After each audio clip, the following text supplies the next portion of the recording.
Je m'appelle Sarah Mitchell et voici l'histoire de la façon dont j'ai fait tomber un PDG qui a essayé de me voler le travail de toute une vie.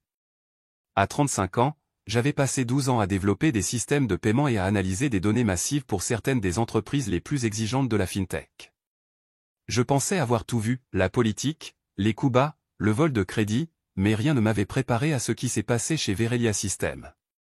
Tout a commencé un mardi matin de mars, lorsque je suis entré dans les bureaux rutilants de Verelia Systems, dans le centre-ville de Dunwich, au Nevada. La start-up occupait tout le 14e étage d'une tour de verre. Son espace de travail ouvert vibrait de l'énergie de jeunes ingénieurs convaincus d'être sur le point de changer le monde. De grandes baies vitrées offraient une vue panoramique sur la ville du désert, et la réception présentait ce mélange particulier de briques apparentes et de béton poli qui criait haut et fort « Nous bousculons la finance traditionnelle ». J'avais été recruté avec enthousiasme par leur directeur de l'ingénierie, Marcus Webb, qui avait travaillé avec moi des années plus tôt chez un processeur de paiement. Sarah, nous avons besoin de quelqu'un qui comprenne vraiment l'architecture des transactions, m'avait-il dit autour d'un café. Pas juste un développeur de plus capable d'assembler des API. Nous construisons quelque chose de révolutionnaire, une réinvention complète de la façon dont les portefeuilles numériques interagissent avec les institutions financières. La vision était convaincante. Verelia Systems souhaitait créer une plateforme de paiement qui ferait des portefeuilles numériques actuels des tablettes de pierre, traitement en temps réel, latence nulle, sécurité de niveau militaire et, surtout, une expérience utilisateur si fluide que payer son café serait aussi naturel que respirer. Ils l'ont baptisé FlowPay, même si, à l'époque, ce n'était qu'un concept esquissé sur des tableaux blancs et enfoui dans des pitch decks. Ma première semaine a été un tourbillon de réunions, de revues de code et de sessions d'architecture. L'équipe d'ingénierie était petite mais talentueuse, 8 développeurs, 2 ingénieurs QA et Marcus supervisant l'ensemble.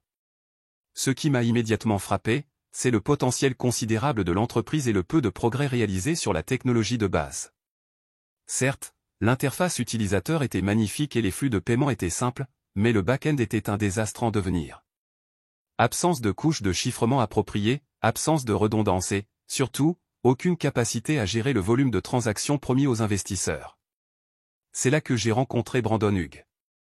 Il a débarqué à l'atelier d'ingénierie dès mon 4e jour, avec sa barbe de 3 jours et son jean parfaitement usé, rayonnant de cette confiance que l'on ne peut obtenir que lorsqu'on ne connaît jamais d'échec de code en production.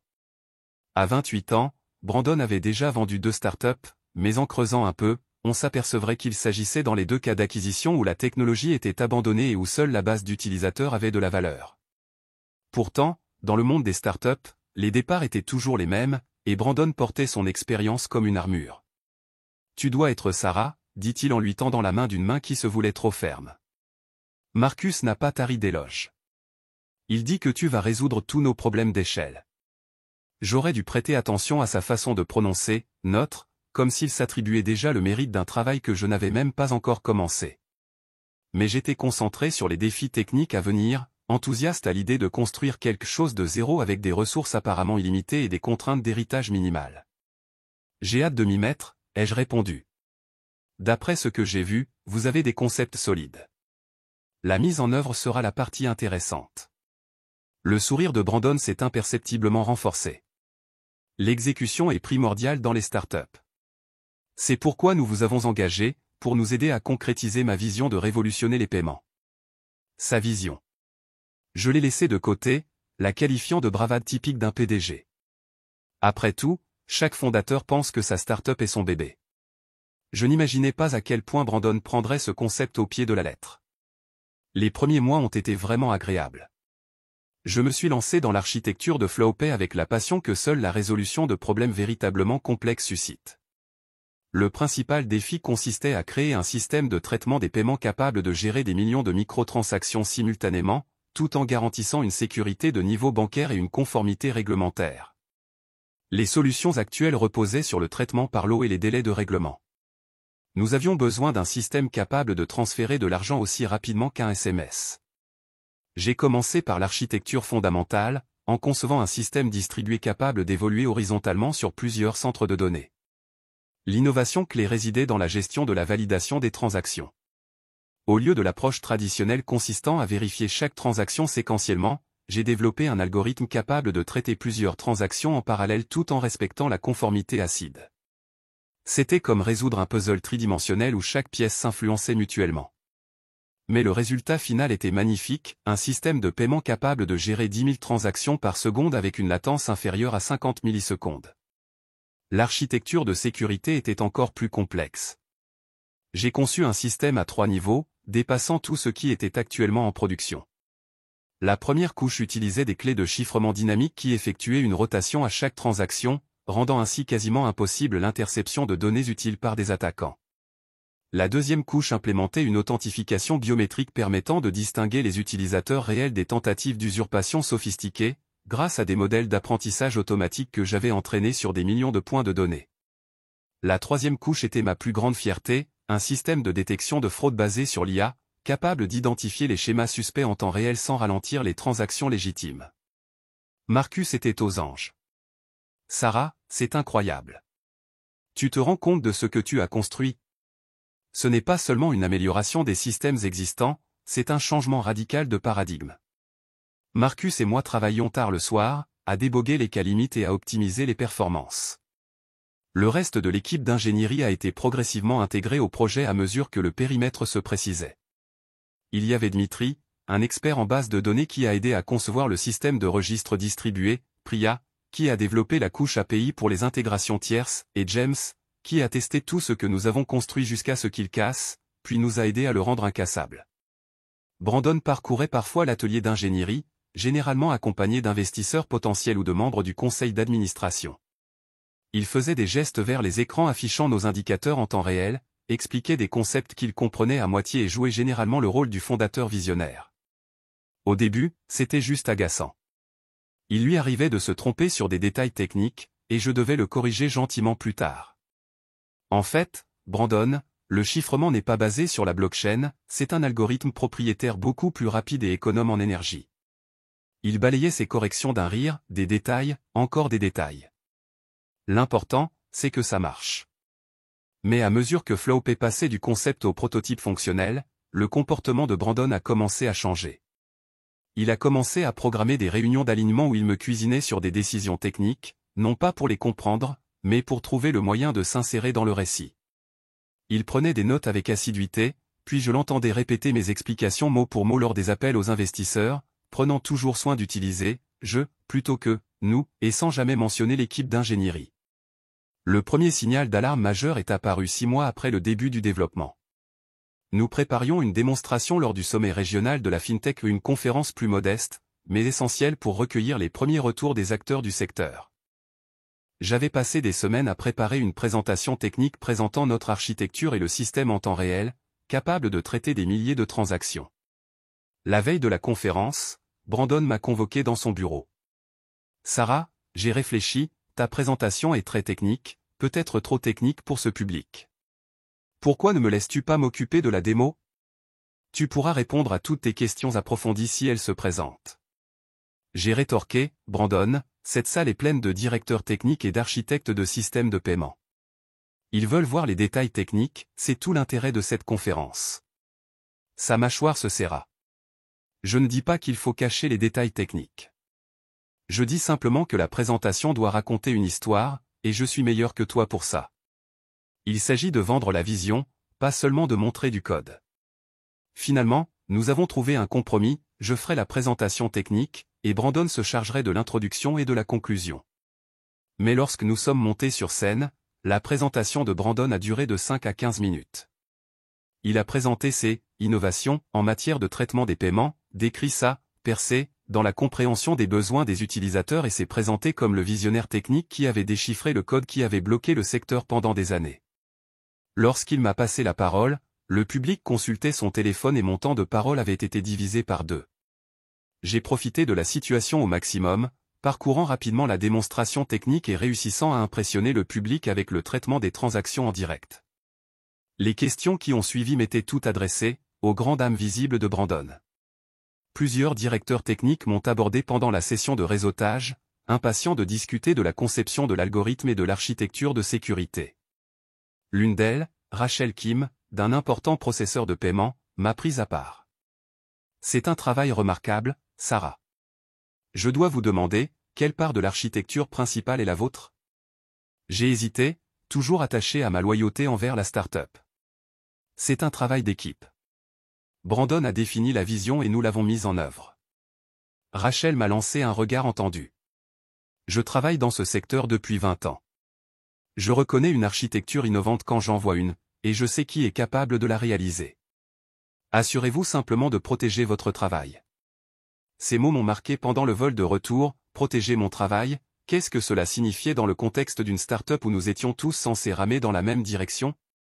Mais alors que l'avion descendait vers Dunwich, j'ai pris une décision qui allait plus tard sauver ma carrière. Je commencerai à tout documenter méticuleusement. Chaque décision de conception, chaque algorithme, chaque innovation, le tout avec des horodatage et un contrôle de version, au cas où. Cette habitude de documenter s'est avérée fortuite pour une autre raison. 3 semaines après la conférence, je rendais visite à mon ex-mari David pour récupérer de vieux meubles qu'il avait conservés pour moi malgré notre divorce 2 ans plus tôt. Nous avions réussi à entretenir une relation cordiale, en partie parce que nous n'avions jamais eu d'enfants, et en partie parce que David était quelqu'un de vraiment bien.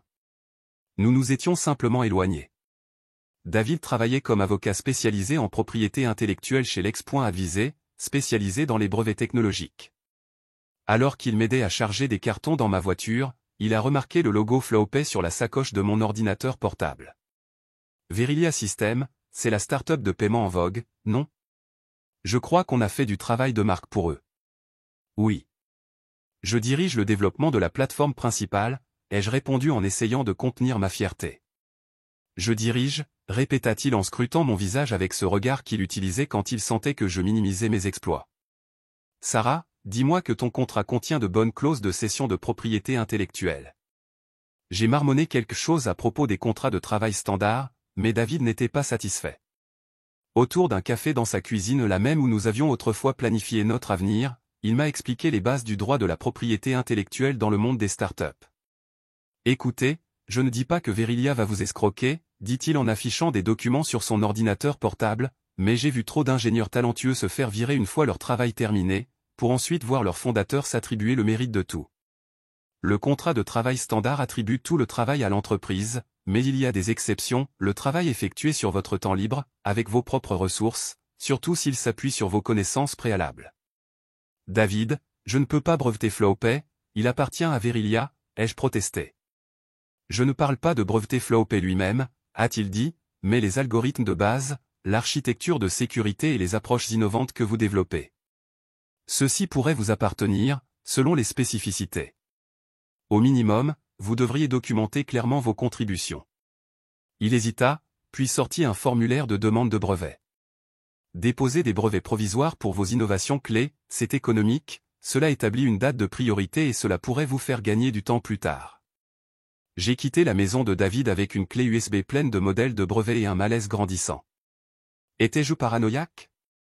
Était-ce simplement le cerveau d'avocat de mon ex-mari qui voyait des menaces partout? Mais en rentrant chez moi, j'ai repensé à la tendance croissante de Brandon à utiliser le « je » pour décrire notre travail, et à l'avertissement de Rachel Kim concernant la façon dont Brandon m'avait marginalisé lors de la conférence. Ce soir-là, j'ai commencé à rédiger ma première demande de brevet. Le processus était plus complexe que prévu. David m'a proposé son aide, mais je voulais le garder à distance, mêler affaires et ex me semblait être un désastre. J'ai donc passé mes soirées et mes week-ends à traduire mes innovations techniques dans le langage juridique précis requis pour les brevets. Méthode et système de traitement parallèle des transactions avec couche de sécurité dynamique, couvert l'algorithme de base qui a rendu Flowpay possible. Système d'authentification biométrique résistant à l'usurpation d'identité par l'IA, j'ai protégé l'innovation en matière de sécurité dont j'étais le plus fier. Je les ai déposés discrètement, en utilisant mon adresse email et mon adresse personnelle, et en payant les frais de ma poche. D'après le contrat de travail que j'avais lu après l'avertissement de David, les innovations développées avec beaucoup de temps et de ressources personnelles s'appuyant largement sur une expertise personnelle préexistante n'appartenaient pas forcément à l'entreprise. C'était une zone grise, mais j'étais prudent, tout le travail sur les brevets se déroulait à domicile, sur la base d'algorithmes que j'avais conceptualisés avant de rejoindre Verilia, et se concentrait sur les technologies fondamentales plutôt que sur la mise en œuvre spécifique de Flowpay. Pendant ce temps, chez Verilia, les choses s'accéléraient. Nous avions terminé notre version alpha et accueilli nos premiers clients bêta, des petits commerçants prêts à tester une technologie de paiement non éprouvée en échange de frais extrêmement bas. Les résultats furent spectaculaires. Les temps de transaction étaient 94% plus rapides qu'avec les processeurs traditionnels. La détection des fraudes a permis de détecter 99,7% des attaques de test, tout en maintenant un taux de faux positif inférieur à 0,1%. Le système est passé de centaines à des centaines de milliers de transactions sans difficulté. Brandon était dans son élément auprès de la presse et des investisseurs, décrivant un avenir où FlowPay rendrait les processeurs traditionnels obsolètes. L'équipe d'ingénierie s'est également agrandie, 6 développeurs supplémentaires et une équipe DevOps dédiée. Mais avec la croissance est venue la politique, et celle-ci était sur le point de prendre une tournure négative. Tout a commencé avec Tyler Morrison. Brandon l'a présenté lors d'une réunion générale un jeudi pluvieux de novembre, près d'un an après mon arrivée chez Verilia. Tyler serait notre nouveau vice-président de l'ingénierie, a annoncé Brandon, apportant à notre équipe technique un leadership expérimenté et une vision stratégique. Assis au dernier rang, j'ai gardé une expression neutre tandis que Brandon vantait les mérites de Tyler pour son expérience en matière de développement d'entreprises d'ingénierie et d'alignement de l'exécution technique sur les objectifs commerciaux.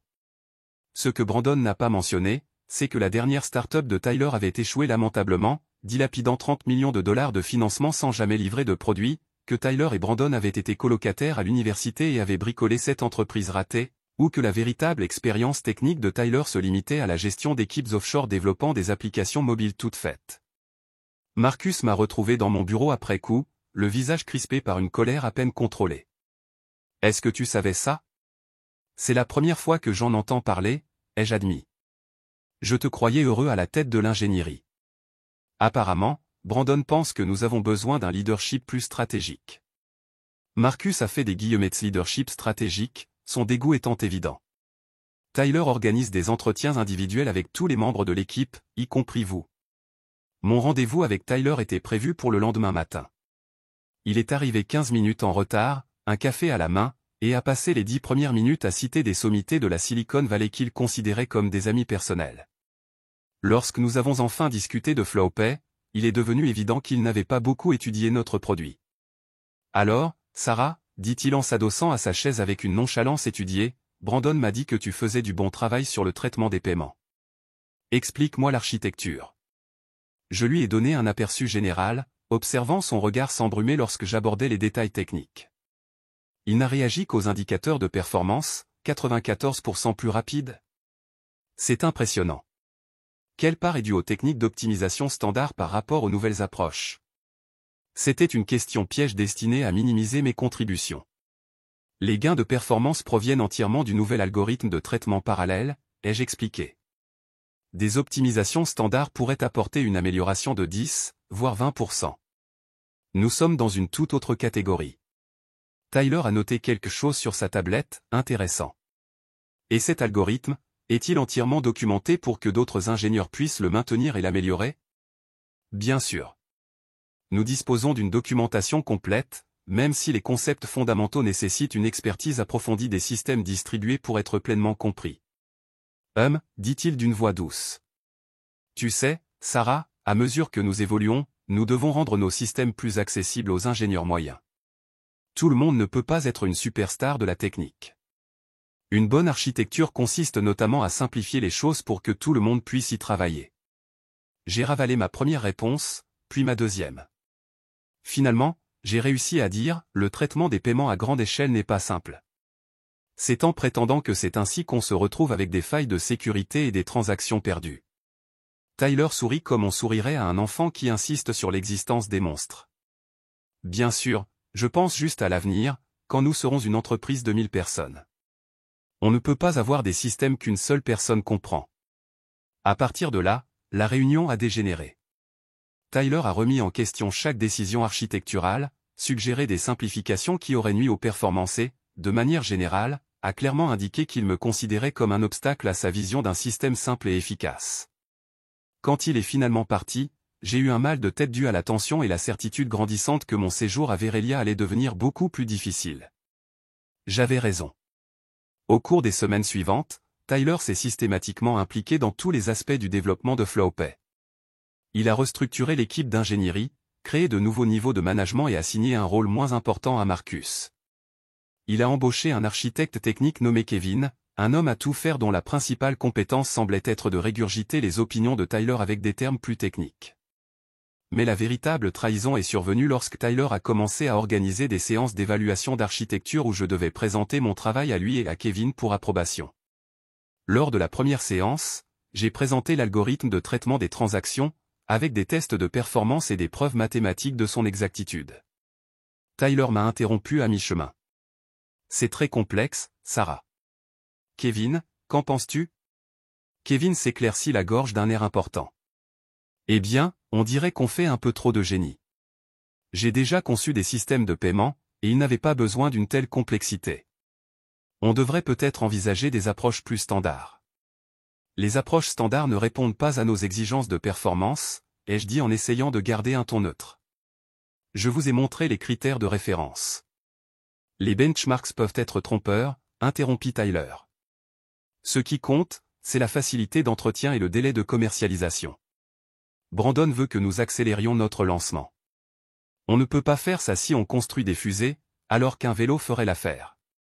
J'ai regardé autour de moi dans la salle de conférence, les tableaux blancs couverts de mes diagrammes, les écrans montrant notre système traitant des milliers de transactions par seconde, le visage suffisant de Tyler et le signe de tête vide et approbateur de Kevin.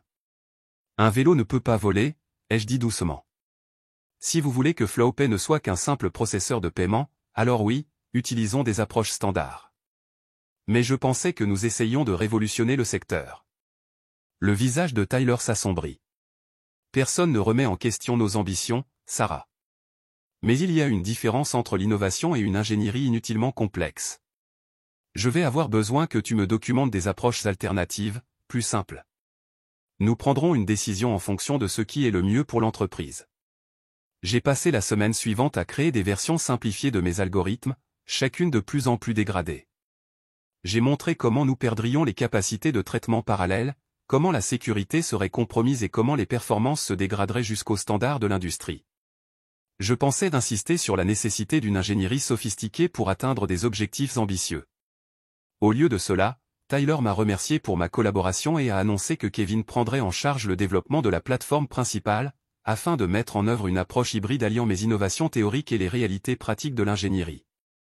J'ai été réaffecté à l'intégration des systèmes périphériques, essentiellement la création de connecteurs API pour les systèmes bancaires existants, le genre de travail que tout développeur compétent pourrait faire en dormant. Marcus démissionna le lendemain. Je suis désolé, Sarah, dit-il en rangeant son bureau. Je t'ai amené ici pour construire quelque chose d'extraordinaire, et maintenant je ne peux pas les regarder détruire ton travail. Je ne participerai pas à ce qui va suivre. Que va-t-il se passer ensuite, ai-je demandé, même si je soupçonnais de le savoir déjà. Marcus jeta un coup d'œil autour de lui, puis se pencha.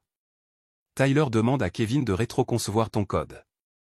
Il prévoit de le recompiler avec des équipes offshore une fois qu'ils auront compris son fonctionnement. Brandon pense que tu es trop cher et trop difficile à gérer.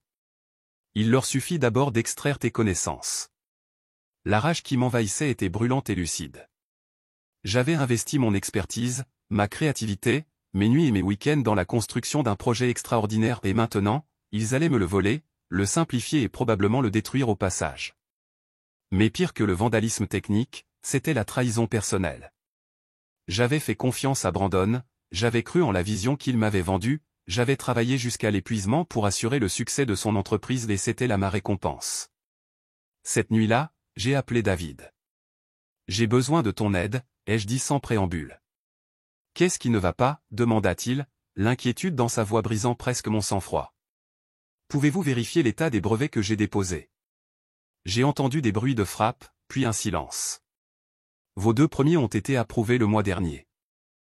Le 3e est toujours en attente. Sarah, que se passe-t-il? Insista-t-il. Je lui ai tout raconté, l'arrivée de Tyler, la marginalisation, la rétro-ingénierie, l'avertissement de Marcus. David écoutait sans m'interrompre, même si j'entendais sa respiration s'accélérer à mesure que sa colère montait. Ces salauds, a-t-il dit quand j'ai fini par être à court de mots. Bon, écoute-moi bien, documente tout, chaque email, chaque réunion, chaque ligne de code qu'il te demande d'expliquer. Transfère tout ça vers un compte personnel. Et Sarah, remets-toi à la lecture de ton contrat de travail. S'il prévoit de te virer, il faut qu'on sache exactement quels sont tes droits. Au cours des 3 semaines suivantes, je suis devenue une actrice digne d'un Oscar. Je suis arrivé au travail, j'ai souri à Tyler, j'ai patiemment expliqué mon code à Kevin et j'ai construit des connecteurs d'API avec une précision mécanique. J'ai assisté à des réunions où Brandon a parlé du brillant avenir de Flowpay, sans jamais mentionner mon nom. J'ai observé les tentatives pathétiques de Kevin pour comprendre et reproduire mes algorithmes, lui faisant parfois des suggestions utiles qui l'ont plongé dans des abîmes de complexité. Et j'ai tout documenté, les fils de discussion par email où Tyler remettait en question la nécessité de mes innovations en matière de sécurité, les notes de réunion où Brandon revendiquait le mérite des décisions architecturales que j'avais prises, les journaux de contrôle de version montrant les modifications maladroites de Kevin qui brisaient les fonctionnalités de base, les captures d'écran de présentation interne où mon travail était décrit comme un effort d'équipe ou des innovations de l'entreprise. La fin est arrivée un vendredi après-midi de début décembre. Tyler m'a convoqué dans une salle de conférence où Brandon m'attendait déjà, arborant son plus beau visage compatissant. Les RH étaient là aussi, Sandra, qui avait toujours été aimable, mais qui refusait désormais de me regarder dans les yeux. Sarah, commença Brandon, ce n'est facile pour aucun d'entre nous. Tu as fait du bon travail, mais nous avons atteint un point où nous avons besoin de compétences différentes au sein de l'équipe. L'entreprise évolue, et franchement, ton style ne cadre pas bien avec la direction que nous prenons. Mon style? Je suis resté neutre. Tyler intervint. Tu es brillant. Personne ne le remet en question. Mais tu n'as pas l'esprit d'équipe. Tu refuses les retours.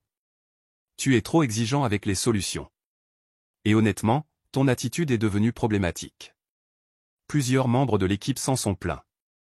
Quel membre de l'équipe, ai-je demandé, sachant pertinemment qu'il ne répondrait pas. Ce n'est pas important, dit Brandon d'un ton affirmatif. Ce qui compte, c'est que ça ne marche pas. Nous sommes prêts à vous offrir une généreuse indemnité de départ, 3 mois de salaire, une assurance maladie prolongée jusqu'à la fin de l'année et une recommandation positive pour votre prochain poste. En échange, vous devrez signer cet accord de séparation. Sandra a glissé un document sur la table. Je n'avais pas besoin de le lire pour savoir qu'il contiendrait des clauses de non-concurrence, des accords de confidentialité et la confirmation que tout mon travail appartenait à Verelia Systems. Je vais devoir revoir cela avec mon avocat, ai-je dit. Le masque de compassion de Brandon tomba. Bien sûr, mais nous aurons besoin d'une réponse d'ici lundi. Et Sarah, cette offre est conditionnée à une transition en douceur. Nous aurons besoin que tu fasses un transfert complet de connaissances à Kevin au cours des 2 prochaines semaines. Et si je refuse? Nous vous licencierons alors pour motif valable, avec effet immédiat sans indemnité de départ, sans référence, et nous appliquerons toutes les clauses restrictives de votre contrat de travail. Son sourire était désormais franc, toute sympathie feinte disparue. À toi de choisir. Je me suis levé lentement, rassemblant ma dignité autour de moi comme une armure. Je te dirai lundi. Le chemin jusqu'à mon bureau m'a semblé interminable. Mes collègues évitaient tout contact visuel, ils savaient ce qui venait de se passer. Seule Kira, l'une des développeuses juniors que j'avais encadrées, a croisé mon regard. Elle a murmuré « Je suis désolé » et a rapidement détourné le regard.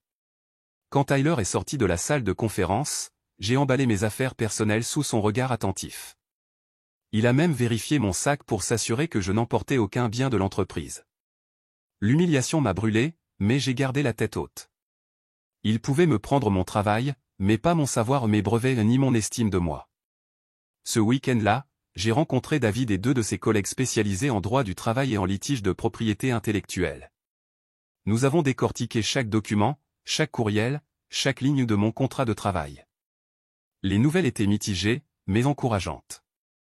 La clause de non-concurrence est probablement applicable au Nevada, a expliqué un avocat, mais uniquement pour les produits directement concurrents.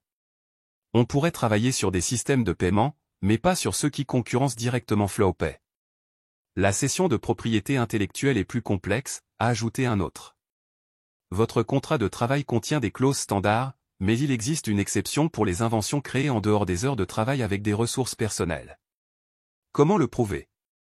David a retrouvé mes dépôts de brevets. Les horodatages indiquent que vous les avez déposés en dehors des heures de travail. Les demandes provisoires font référence à des algorithmes que vous avez publiés dans des articles universitaires avant de rejoindre Verelia. Et surtout, les brevets vous ont été accordés à titre personnel, et non à l'entreprise. Si Flowpay utilise ces méthodes brevetées, C'est vrai, ai-je confirmé. Toute l'architecture principale repose sur eux. Les avocats échangèrent un regard. Alors Verelia Systems pourrait enfreindre vos brevets. J'ai passé mon dimanche à élaborer ma réponse, non pas le transfert de connaissances qu'ils exigeaient, mais quelque chose de bien plus précieux. Une explication claire des parties de FlowPay basée sur mes brevets et une notification au service juridique de Verelia indiquant que toute utilisation continue constituerait une contrefaçon volontaire. J'ai cliqué sur « Envoyer » à 8 h lundi matin. Et pour la première fois depuis l'arrivée de Tyler, j'ai repris le contrôle. Des innovations brevetées. J'étais minutieux, précis et d'une rigueur redoutable. À la fin, j'avais un document à faire saliver n'importe quel avocat compétent. Lundi matin, je suis entré à Verelia pour ce que je savais être la dernière fois. Tyler m'attendait dans le hall, s'attendant visiblement à ce que je capitule ou que j'explose.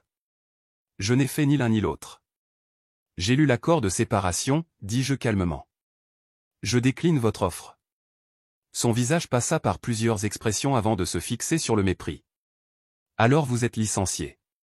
Avec effet immédiat. La sécurité vous escortera jusqu'à la sortie. Bien sûr. Oh, Tyler.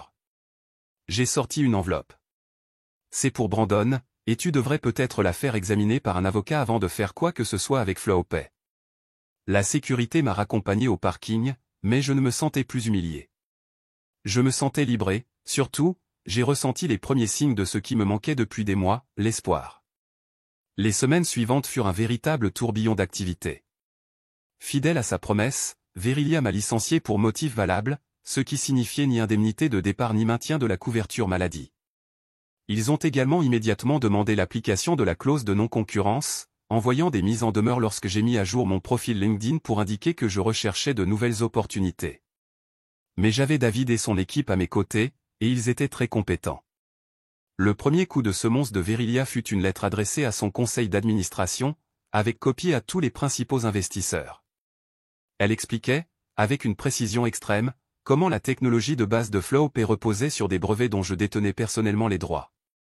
Elle comprenait des comparaisons de code, des schémas d'architecture et une chronologie utile indiquant la date de dépôt des brevets et celle d'apparition de la technologie dans FlowPay. La lettre se concluait par une note polie précisant que toute utilisation commerciale de mes méthodes brevetées nécessiterait un accord de licence. La réaction fut immédiate et paniquée. Brandon m'a appelé 6 fois sur mon portable avant que je ne bloque son numéro. Tyler m'a envoyé des courriels de plus en plus désespérés, allant des menaces aux supplications. Mais la réaction la plus intéressante est venue d'une source inattendue, Jennifer Walsh, membre principale du conseil d'administration de Verelia et associée directrice de North Axis Capital. Madame Mitchell, dit-elle lorsque je pris enfin son appel, je pense qu'on devrait se voir sans Brandon ni Tyler. Nous nous sommes retrouvés dans un bar discret d'hôtel du centre-ville, le genre d'endroit où l'on murmure des contrats à plusieurs millions de dollars autour d'un martini. Jennifer était exactement ce à quoi je m'attendais, vive, directe et totalement concentrée sur la protection de son investissement. J'ai examiné vos brevets, a-t-elle déclaré sans préambule, et j'ai demandé à nos conseillers techniques d'analyser l'architecture de FlowPay. Vos revendications semblent fondées. Ce ne sont pas des affirmations, ai-je corrigé. Ce sont des faits. Chaque transaction traitée par FlowPay utilise mes innovations, l'algorithme de traitement parallèle, les couches de sécurité, le système de détection des fraudes. Tout repose sur mes brevets. Jennifer sirota son vin pensivement. Brandon nous a assuré que la technologie avait été entièrement développée en interne. C'était moi, chez moi, à mon rythme. J'ai sorti un dossier de documentation. Voici le calendrier de développement. Vous remarquerez que j'ai déposé les brevets provisoires avant d'implémenter des fonctionnalités similaires dans FlowPay. Les brevets définitifs ont été accordés avant mon licenciement. Elle examina les documents avec l'attention qui lui valut la réputation d'être l'une des investisseuses les plus avisées de la Silicon Valley. Que voulez-vous, Madame Mitchell? Au départ, je voulais créer quelque chose de révolutionnaire. Je voulais faire partie d'une équipe qui changerait la façon dont le monde gère l'argent. Mais votre PDG et son ami ont décidé que j'étais trop cher et trop difficile. Je soutins son regard avec assurance. Maintenant, je veux justice et compensation. Quel genre de compensation? Les frais de licence pour chaque transaction traitée par FlowPay grâce à ma technologie, les royalties pour une utilisation future et la reconnaissance publique de mes contributions. J'ai marqué une pause. Ou Verilia peut essayer de reconstruire FlowPay sans mes brevets.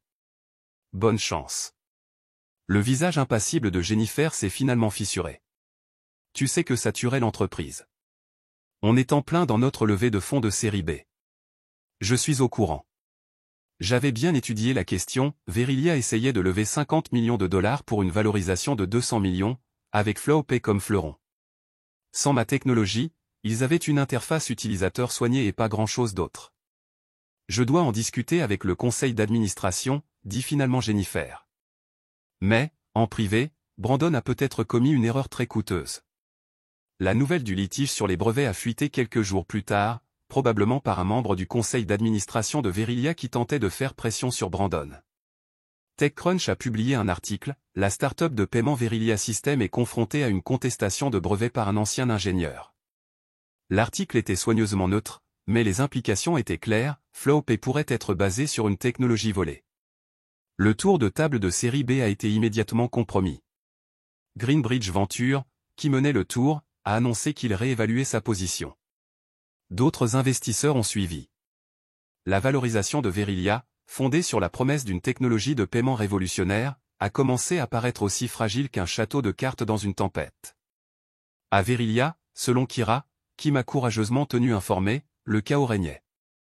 Kevin avait tenté de modifier l'algorithme de base pour éviter mes brevets, mais chaque modification brisait quelque chose, les performances se dégradaient, des failles de sécurité apparaissaient. Le système magnifique et élégant que j'avais construit était saccagé par des gens qui n'en comprenaient pas les principes fondamentaux. Brandon, quant à lui, était en pleine gestion des dégâts. Il a accordé des interviews affirmant que le litige sur le brevet était un malentendu et que la technologie de Verilia avait été développée indépendamment. Il a même eu l'audace de suggérer que j'étais un ancien employé mécontent cherchant à tirer profit du succès de l'entreprise. C'est à ce moment-là que j'ai décidé de me lancer. J'avais encore des contacts dans le monde de la fintech, des gens qui respectaient mon travail et faisaient confiance à mon intégrité. J'ai commencé à donner des conférences techniques lors de petites conférences et de rencontres, soi-disant sur les innovations en matière de traitement des paiements, mais qui démontraient en réalité l'élégance de mes algorithmes brevetés. Je n'ai jamais mentionné Verilia directement, mais n'importe qui doté d'un minimum de bon sens pouvait faire le lien. La présentation la plus percutante a eu lieu lors du BAREA FinTech Developer Meetup, un rassemblement informel qui réunissait néanmoins des directeurs techniques et des architectes de grandes institutions financières. J'ai passé en revue les détails techniques de mes brevets, expliquant non seulement leurs fonctions, mais aussi leur caractère révolutionnaire. J'ai expliqué les preuves mathématiques, les caractéristiques de performance et les implications en matière de sécurité. À la fin, l'auditoire a compris que celui qui contrôlait ces brevets contrôlait l'avenir du traitement des paiements en temps réel. Pendant la séance de questions-réponses, quelqu'un a posé la question que j'attendais, ne s'agit-il pas des mêmes innovations que FlowPay? J'ai souri. Je ne pouvais pas dire, je ne travaille plus chez Verilia System, mais mes brevets sont publics et tout le monde peut les comparer à l'architecture de FlowPay. La diligence raisonnable est si importante dans la fintech, vous ne trouvez pas? La vidéo de cette conférence est devenue virale dans le milieu de la fintech. En 48 heures, j'ai reçu 3 offres d'emploi et 2 propositions d'acquisition pour mes brevets. Mais surtout, les entreprises clientes potentielles de Verilia ont commencé à se poser des questions difficiles. Si FlowPay reposait sur une technologie contestée, qu'adviendrait-il de leur infrastructure de paiement si Verilia perdait la bataille des brevets? Jennifer Walsh a rappelé, cette fois avec une urgence à peine dissimulée. Le conseil d'administration s'est réuni. Nous sommes prêts à discuter des conditions. Mais Brandon n'était pas prêt à abandonner. Il a engagé Brenmore Legal, un cabinet d'avocats réputé pour sa capacité à régler les litiges en matière de brevets grâce à son avantage concurrentiel. Leur stratégie était prévisible, contester la validité de mes brevets, prétendre que mon travail chez Verilia était réalisé sur commande malgré le timing, et m'accabler de frais juridiques jusqu'à ce que j'abandonne. Ils n'avaient pas prévu 2 choses. Premièrement, le cabinet de David a accepté mon dossier en commission, convaincu à la fois du bien fondé de mon dossier et de l'indemnisation potentielle. Deuxièmement, et surtout, il n'avait pas prévu que Tyler Morrison développerait une conscience. C'est arrivé un mercredi soir, 3 semaines après le début de la bataille juridique. J'étais en train d'examiner des dépositions lorsque mon téléphone a sonné, un numéro masqué. Sarah? C'est Tyler. Ne raccroche pas. J'ai failli le faire, mais quelque chose dans sa voix m'en a empêché. Il semblait brisé. Que veux-tu, Tyler? Pour m'excuser, et pour aider, si tu me le permets. Nous nous sommes rencontrés dans un restaurant ouvert 24h24 en périphérie de la ville, le genre d'endroit où personne du monde de la tech ne mettait les pieds. Tyler avait une mine affreuse, des poches sous les yeux, des tics nerveux que je n'avais jamais vus auparavant. Il s'est glissé dans la cabine en face de moi et a immédiatement commencé à parler. Je savais que c'était mal dès le début. Je savais que Brandon m'avait recruté exprès pour te pousser dehors, a-t-il dit. Il te trouvait trop puissant, trop indépendant. Il ne pouvait pas te contrôler et il ne supportait pas que le succès de l'entreprise dépende de quelqu'un qu'il ne pouvait pas manipuler.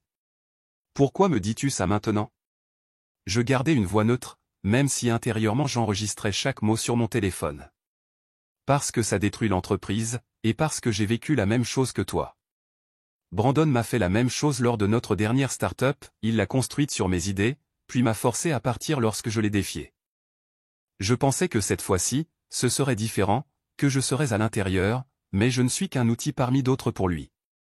Tyler a fouillé dans sa veste et en a sorti une clé USB.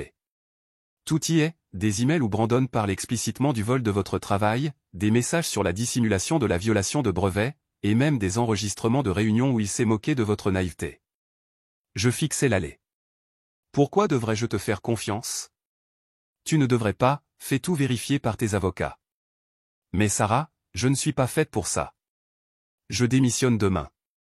Je voulais faire une chose bien avant de partir. Il sortit de la cabine et marqua une pause. Pour ce que ça vaut, Flowpay était génial. Kevin l'a détruit en essayant de contourner vos brevets. Tout s'écroule.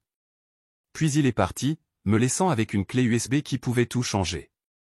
L'équipe de David a vérifié le contenu en 24 heures. Les preuves étaient accablantes, un schéma clair de violation délibérée, un complot en vue de frauder et suffisamment de malversation pour engager la responsabilité personnelle du conseil d'administration de Verilia en cas d'inaction. Jennifer Walsh a convoqué une réunion d'urgence du conseil d'administration ce vendredi-là. Selon des rapports ultérieurs, elle a été brutale. Brandon a tenté de tout nier, puis a clamé que j'avais volé l'entreprise, avant de finalement blâmer Tyler pour sa mauvaise gestion de la situation. Mais les preuves étaient accablantes, et le conseil avait le devoir fiduciaire de protéger la valeur actionnariale. Brandon Hughes a été licencié de son poste de PDG de Verilia Systems à 15h47 le 18 décembre. Le conseil d'administration a publié une déclaration soigneusement formulée concernant les transitions de direction et le réalignement stratégique, mais tout le monde dans la Silicon Valley savait ce qui s'était réellement passé, le fondateur avait été évincé pour avoir tenté de voler son propre ingénieur. Mais ma victoire n'était pas encore totale. Verilia existait toujours, utilisait toujours ma technologie et me devait toujours chaque transaction traitée. La nouvelle PDG par intérim, Jennifer Walsh en personne, m'a appelé le lendemain. Finissons-en, dit-elle simplement. Que faudra-t-il faire? J'étais prêt à accepter mes conditions, un paiement unique de 8,5 millions de dollars pour les infractions passées, des redevances continues de 3% du revenu brut des transactions, une reconnaissance publique de mon rôle dans la création de la technologie de base de Flowpay et un siège au conseil consultatif technique de Verilia pour garantir que mes innovations soient correctement maintenues et évoluées. C'est considérable, a déclaré Jennifer. C'est juste, ai-je rétorqué. Sans mes brevets, Flowpay ne vaut rien. Avec une licence appropriée, vous pouvez toujours bâtir l'entreprise que vous avez imaginée. À vous de choisir. Il fallut une semaine supplémentaire de négociations, mais finalement, Verilia n'avait plus vraiment d'option. L'annonce fut faite le 30 décembre. Verilia Systems annonce un accord de licence de brevet stratégique avec Sarah Mitchell, inventrice des technologies de base de Flowpay. Les 8,5 millions de dollars ont été versés sur mon compte le 2 janvier. Mais l'argent n'était pas le seul bénéfice que j'ai retiré de cette expérience. Le monde de la tech l'avait remarqué, voici un ingénieur qui avait non seulement créé une technologie révolutionnaire, mais qui avait aussi la clairvoyance de la protéger et le courage de se battre pour elle. Les offres d'emploi affluaient de toutes les grandes entreprises technologiques, mais j'avais d'autres projets. Cipher Bridge Lab, Incorporated, a été lancé le 15 janvier, avec moi comme fondateur et PDG. Notre mission était simple, créer l'infrastructure de paiement la plus sûre et la plus efficace au monde et la céder sous licence de manière équitable à quiconque souhaitait révolutionner les services financiers. Pas de vol, pas de coups bas, pas de politique, juste une technologie de pointe pour résoudre des problèmes concrets. David a contribué à la mise en place de la structure de l'entreprise, veillant à ce que chaque innovation soit correctement protégée. Certains de mes anciens collègues de Verilia, dont Dimitri et Priya, ont rejoint l'équipe en tant que cofondateurs. Même Kira, la développeuse junior qui m'avait secrètement soutenu, est devenue notre première employée. L'ironie n'a échappé à personne lorsque notre premier contrat de licence majeur a été signé avec un consortium de banques souhaitant moderniser leurs anciens systèmes de paiement. La technologie qu'ils ont obtenue sous licence était une version évoluée de celle que j'avais développée pour FlowPay, améliorée et perfectionnée, sans les contraintes des politiques des startups. Le contrat s'élevait à 50 millions de dollars sur 5 ans. Brandon Hughes a tenté de refaire surface un an plus tard avec une nouvelle startup, affirmant qu'il avait appris de ses erreurs et qu'il se concentrait désormais sur l'entrepreneuriat éthique. La réaction du monde du capital risque était révélatrice, aucune grande entreprise ne répondait à ses appels. Aux dernières nouvelles, il travaillait comme consultant, ce qui, dans le jargon de la Silicon Valley, signifiait qu'il était au chômage et inemployable. Tyler Morrison m'a contacté une fois, 6 mois après que tout soit réglé. Il avait accepté un poste de chef de projet dans une association à but non lucratif, enfin libéré du monde des startups qu'il avait corrompu. Son courriel était bref, « Je suis content que tu aies gagné. Tu le mérites. » Je n'ai pas répondu, mais j'ai apprécié cette conclusion. Varelia System a survécu de justesse.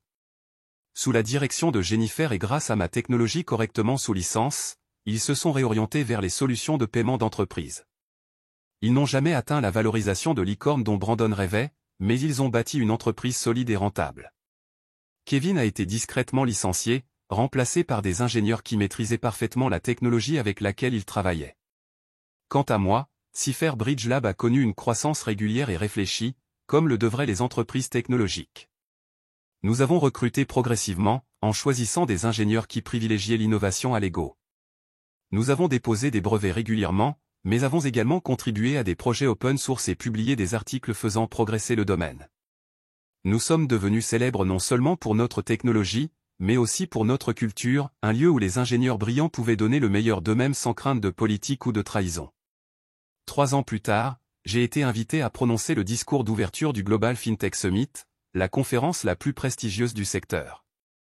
Debout sur scène, face à des milliers de personnes, j'ai repensé à la présentation de Brandon lors de cette conférence régionale des années plus tôt. Il avait parlé de vision, de disruption et de changement du monde, mais il n'avait jamais compris la vérité.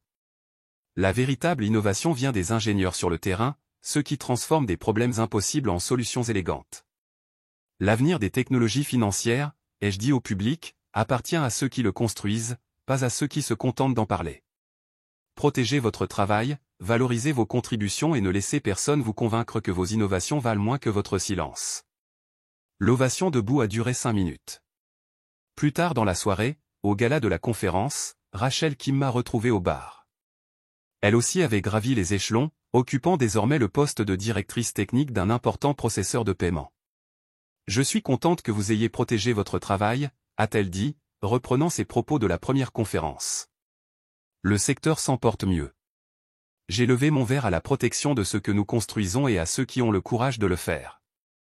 Avec le recul, je me demande parfois ce qui serait arrivé si Brandon avait été différent, s'il avait privilégié la collaboration au contrôle, s'il m'avait considéré comme une partenaire plutôt qu'une menace. Varelia aurait pu être la licorne dont il rêvait. FOP aurait pu transformer la finance mondiale, avec moi pour guider son évolution. Mais Brandon n'était pas comme ça. C'était un preneur, pas un bâtisseur.